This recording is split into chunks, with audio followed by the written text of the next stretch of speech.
दोस्तों, आज मैं आपको एक सच्ची घटना बताने जा रहा हूँ।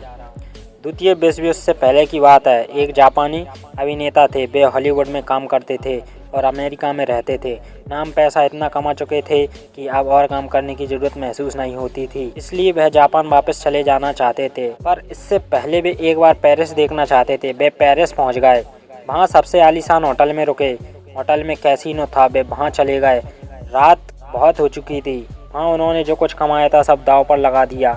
यहाँ तक कि वापसी के लिए भी पैसा बचा कर नहीं रखा और वह सब हार गए। वहाँ मौन पसर गया। इससे पहले कभी कोई इतनी बड़ी रकम नहीं आ रहा था। वहाँ इतने अमीर लोग थे, सबको उनके लिए बुरा लग रहा था, पर वह चुपचाप बड़ी सहजता से वहाँ से चले गए। अगली सुबह अखबारों में एक खबर थी कि एक जापानी ने तेज़ दौड़ती रेल के सामने आगे कूदकर खुदकुशी कर ली। होटल मैनेजर, होटल स्टाफ, जो लोग भी पहली रात होटल में थे, सबको लगा कि उसी जापानी ने अपनी जान दे दी है। वे सभी उस जापानी अभिनेता के कमरे में पहुंचे। उन्होंने दरवाज़ा खटखटाया। अभिनेता ने दरवाज़ा खोला और पूछा, क्या बात है, इतनी भीड़ क्यों है? उन्होंने कहा, हम माफ़ी चाहते हैं, अखबार में यह खबर देखी थी। इसमें मृतक का चेहरा बुरी तरह कुचला हुआ था। हमें लगा कल की हार के बाद आपने ही दुखी होकर अपनी जान दे दी होगी। अभिनेता ज़ोर से हंसे। वह बोले, मैं वैसा नहीं हूँ।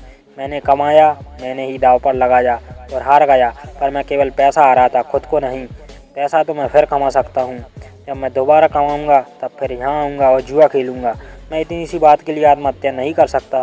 पैसा तो कोई भी कमा सकता है, उससे कोई फ़र्क नहीं पड़ता।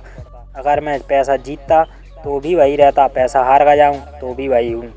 अभिनेता बनने से पहले मैं एक गुरु के साथ था। उन्होंने सिखाया था, अच्छा बुरा, हार या जीत, कैसे भी हालात हों, जो हो वही रहना। जब तक आप एक दर्शक की तरह हैं। मुझे नींद भी अच्छी आई जब मैं सोच रहा हूँ कि दोबारा शुरुआत कहाँ से करूँ, पर इस हार ने मुझे तोड़ा नहीं। जीवन में उतार चढ़ाव आते रहते हैं, सदैव प्रसन्न रहना ही असली जीवन है। हमेशा सकारात्मक सोचें।